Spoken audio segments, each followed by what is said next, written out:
Au cours de notre vie, nous avons été les témoins d'un phénomène nouveau, du retour d'un ancien phénomène. C'est l'ascension rapide des dictateurs. C'est bien la vérité de dire que cela tient du phénomène.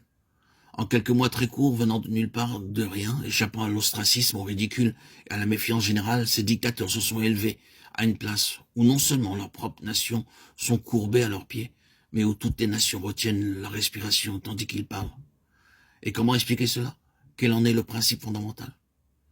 Cela remonte au conseil éternel de Dieu. Dans ces conseils, Dieu a décidé de rassembler sous la souveraineté de son Fils le gouvernement de ce monde. Adam était l'image de celui qui devait venir. Romains 5,14. Il a été fixé un jour où il doit juger le monde avec justice dans l'homme qu'il a établi. Acte 17,31. Et il nous a commandé de prêcher au peuple, d'attester que c'est lui qui a été établi par Dieu pour juger les vivants et les morts. Acte 10,42. En effet, il y a un seul Dieu et un seul médiateur entre Dieu et les hommes, Jésus-Christ, homme. 1 Timothée 2,5. Il nous a fait connaître le mystère de sa volonté suivant le dessein que dans sa bienveillance, il avait d'avance formé en lui-même, pour en assurer l'exécution, quand les temps seraient accomplis, de tout rassembler en Christ. Ce qui est dans les cieux et ce qui est sur la terre, Éphésiens 1, 9, 10. Celui qui est descendu est le même que celui qui est monté au-dessus de tous les cieux, afin de tout remplir, Éphésiens 4, 10.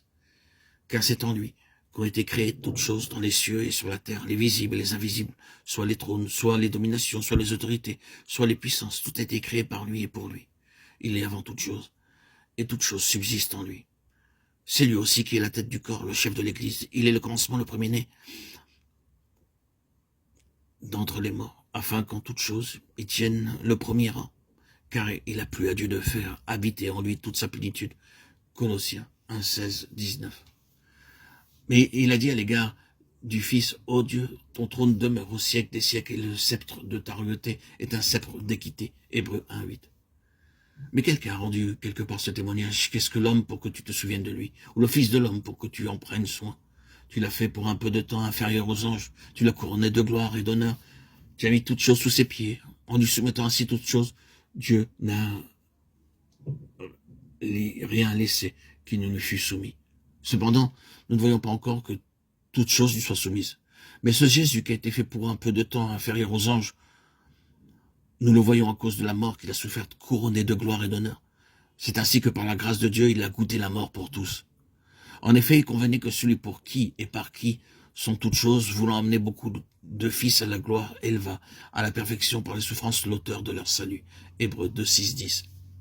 C'est ainsi qu'il a été établi que le gouvernement de ce monde et de tout ce qui est au-delà de lui est lié à lui, a été éternellement donné à un homme, à celui qui est reconnu être le Fils de Dieu, qui est devenu le Fils de l'homme.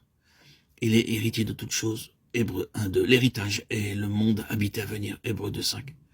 Mais il y en a un autre qui s'est attribué le rôle de rival du Fils de Dieu et dont l'ambition a toujours été la domination de ce monde.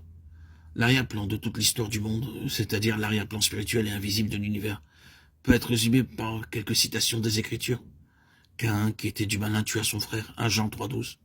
Le père dont vous êtes issus, c'est le diable. Il a été meurtrier dès le commencement. Jean 8, 44. Lequel des prophètes vos pères dont-ils pas persécuté? Ils ont même tué ceux qui ont prédit la venue du juste. Et vous maintenant, c'est lui que vous avez trahi. Vous avez été ses meurtriers. Acte 7, 52. Un homme planta une vigne, il l'environna d'une haie. Il y creusa un pressoir et y bâtit une tour, puis il la loua à des vignerons et quitta le pays. Quand la saison fut venue, il envoya un serviteur auprès des vignerons pour recevoir de leurs mains une part des fruits de la vigne. Mais l'ayant saisi, ils le battirent et leur envoyèrent les mains vides. Il leur envoya encore un autre serviteur, mais ils le frappèrent à la tête et l'outragèrent. Il en envoya un autre qui le tuèrent, puis plusieurs autres, parmi lesquels ceux-ci furent battus, et ceux-là tués. Ils avaient encore un fils unique et bien-aimé. Il leur envoya le dernier en disant, ils respecteront mon fils. Mais ces vignerons se dirent entre eux, c'est l'héritier, allons, tuerons-le, et l'héritage sera à nous. Ayant saisi, ils le tuèrent, et le jetèrent hors de la vigne. Marc 12, 1, 8. Nous avons souligné spécialement certains mots pour relever la pensée qui relie ces passages. La question qui gouverne, c'est l'héritage donné au Fils de Dieu. Ce qui suit, c'est une longue histoire de jalousie qui produit le meurtre partout où le Fils est en vue, en symbole dans la prophétie ou dans la réalité.